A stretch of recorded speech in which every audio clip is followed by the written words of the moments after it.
اندھیروں میں ڈوبی دنیا، ظلم و جبر کا طوفان، کمزوروں کی کوئی پناہ نہیں، معصوم بیٹیاں زندہ دفن کر دی جاتی، بت خانوں میں پوجا ہوتی تھی اور طاقتور کمزور کو جانوروں کی طرح زندہ رونگ ڈالتے تھے۔ روم اور پارس کے ایوانوں میں عیاشیاں عروج پر تھی، آتش کدے کی آگ صدیوں سے بھڑک رہی تھی، لیکن اب وقت قریب تھا، ایسا وقت جس کا انتظار آسمانوں اور زمینوں نے صدیوں سے کیا تھا۔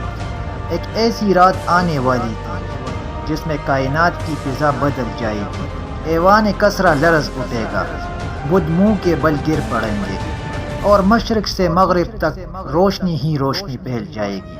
وہ کون سی رات تھی؟ کیا ہونے والا تھا اور کون آنے والا تھا جس کی آمد سے دنیا کا نقشہ ہی بدل گیا؟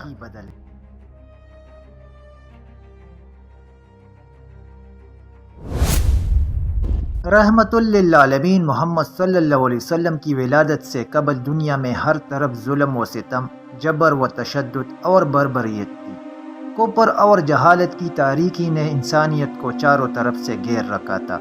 شراب نوشی، زناکاری، لڑکیوں کو زندہ دفن کرنے کا رواج، غلامی، لوٹ مار اور قتل و غارت نے انسانیت کا گلا گھونٹ لیا تھا۔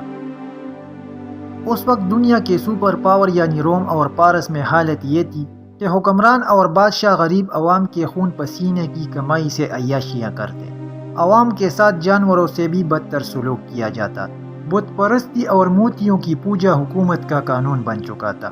لیکن کفر کے یہ بادل اب بہت جلد ہی چٹنے والے تھے۔ عامی پیل یعنی حضور کی پیدائش کا سال فتح و نصرت، تر و تازگی اور خوشحالی کا سال تھا۔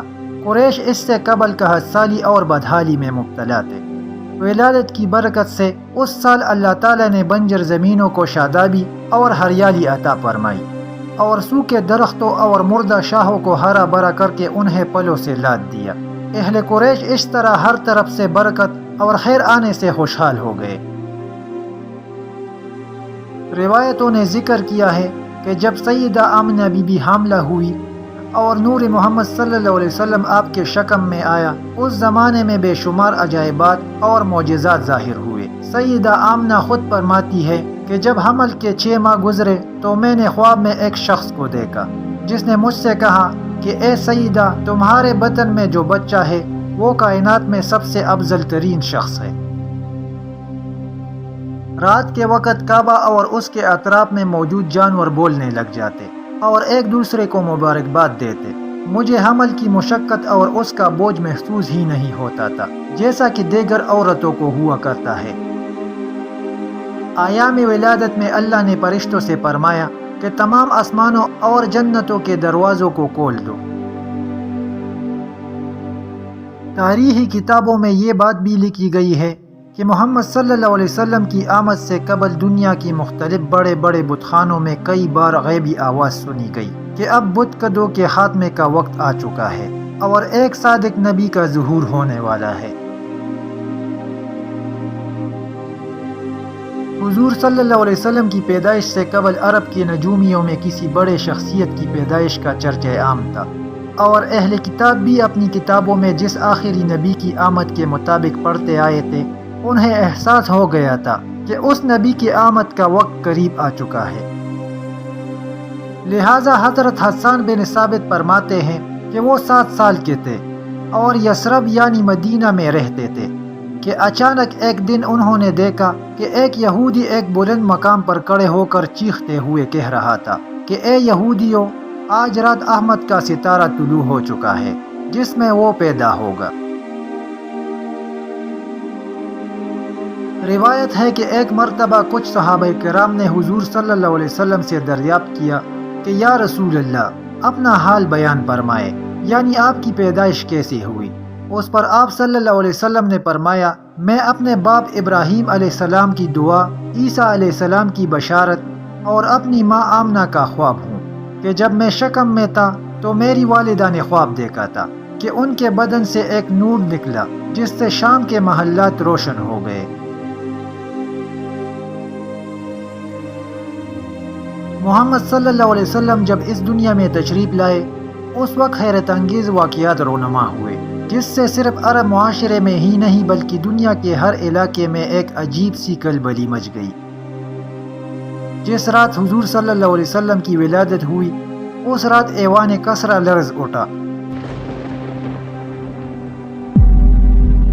سمندر کا پانی خشک ہو گیا، پارسیوں کی آتش کدا کی آگ بجھ گئی جو 1000 سالوں سے مسلسل جل رہا تھا، اور آتش پرست اس آگ کی پوجا کیا کرتے تھے۔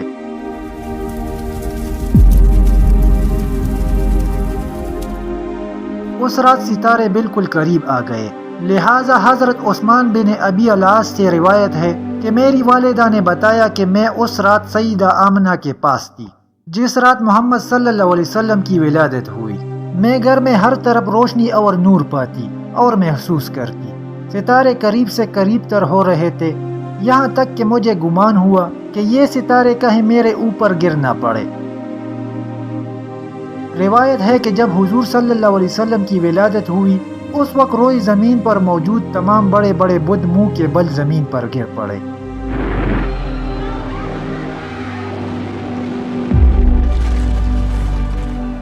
یہاں تک کہ کعبہ کے اندر اور اطراف میں کھڑے بت بھی اوندے منہ گر پڑے، اور اس منظر کو جناب عبد المطلب نے اپنے آنکھوں سے دیکھا۔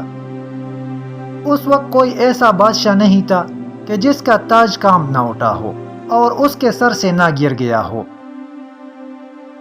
اس رات مکہ سے ایک روشنی نکل کر مشرق سے مغرب تک پھیل گئی۔ فرشتوں نے اونچی آوازوں سے اعلان کیا، جبرائیل علیہ السلام بشارت لائے، عرش خوشی سے جھوم اٹھا، فرشتے اپنے محلات سے نکل آئے اور عطر نشاور کرنے لگے۔ رضوان کو حکم دیا گیا کہ جنت کو سجا دیا جائے۔ سیدہ آمنہ کے گھر ایندھن سے پرندے بھیج دیے گئے جنہوں نے اپنے چونچوں کے ذریعے موتیاں بکھیر دیے۔ سیدہ آمنہ کے ارد گرد فرشتوں نے گھیرا بنا لیا اور انہوں نے اپنے پروں کو کھول دیا۔ حضور صلی اللہ علیہ وسلم اس دنیا میں اس حالت میں تشریف لائے کہ آپ مسکرا رہے تھے اور آپ سجدے کی حالت میں تھے۔ آپ کی انگلی آسمان کی طرف اٹھی ہوئی تھی، گویا آپ اللہ کی وحدانیت کی شہادت دے رہے تھے۔ حضور صلی اللہ علیہ وسلم کے جسم سے کستوری کی خوشبو آ رہی تھی۔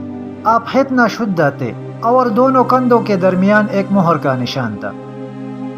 آپ کا چہرہ مبارک 14ویں کے چاند کے مانند چمک رہا تھا اور آنکھیں نہایت ہی سرمئی تھی، گویا ایسا لگ رہا تھا جیسے اس میں سرما ڈال دیا گیا ہو۔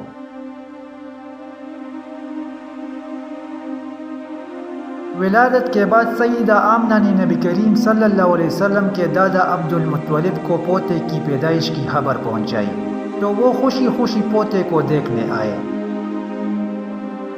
اور خانہ کعبہ لے جا کر وہاں حضور صلی اللہ علیہ وسلم کے لیے دعائیں کرتے رہے اور اللہ کا شکر ادا کیا۔